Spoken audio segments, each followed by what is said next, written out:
Ekonomi syariah adalah ekonomi yang berdasarkan dengan ketentuan syariah. Lahirnya ekonomi syariah ini bermula ketika Rasulullah melakukan aktivitas perdagangannya, yaitu ketika berusia sekitar 16-17 tahun.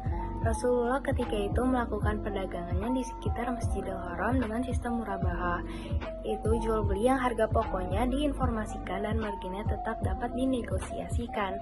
Rasulullah memulai aktivitas perdagangan karena pada saat itu perekonomian Abu Thalib mengalami kesulitan.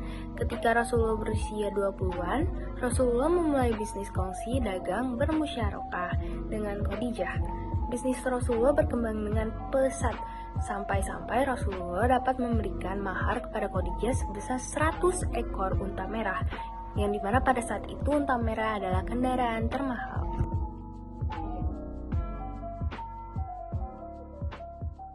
Ciri-ciri dari ekonomi syariah ada 4. Yang pertama, adil, yaitu sebagai ciri utama, lalu ada tumbuh sepadan, lalu juga ada bermoral, dan yang terakhir beradab.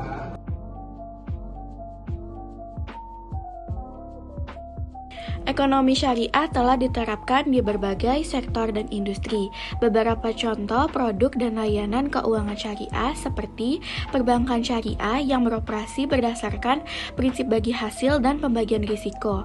Adapun beberapa contoh produk dari perbankan syariah diantaranya seperti tabungan, deposito, investasi, dan pembiayaan dengan akad-akad yang tidak bertentangan dengan prinsip syariah. Lalu ada asuransi syariah yang memiliki konsep asuransi Islam berdasarkan prinsip gotong royong dan kerjasama.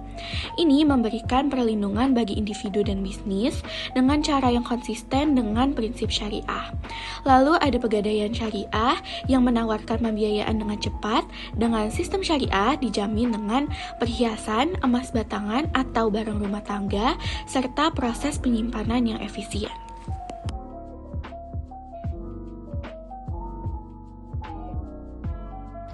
Ada beberapa hal yang mendorong perlunya mempelajari karakteristik ekonomi Islam. Antara lain, yang pertama, meluruskan kekeliruan berbagai pandangan mengenai ekonomi kapitalis yang memberikan penghargaan terhadap prinsip hak milik dan mengenai ekonomi sosialis yang memberikan penghargaan terhadap persamaan dan keadilan yang tidak bertentangan dengan metode ekonomi Islam. Yang kedua, membantu para ekonom muslim yang telah berkecimpung dalam teori ekonomi konvensional dalam memahami ekonomi Islam. Dan yang terakhir, membantu para peminat studi fikih muamalah dalam melakukan studi perbandingan antara ekonomi Islam dengan ekonomi konvensional.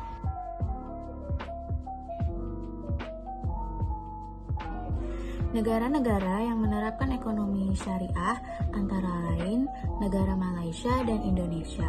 Negara ini telah lama menerapkan sistem ekonomi syariah dan menjadi contoh bagi negara-negara lain. Di Timur Tengah, negara-negara seperti Arab Saudi dan Uni Emirat Arab juga telah menerapkan sistem ekonomi syariah dan menjadi pusat keuangan syariah dunia.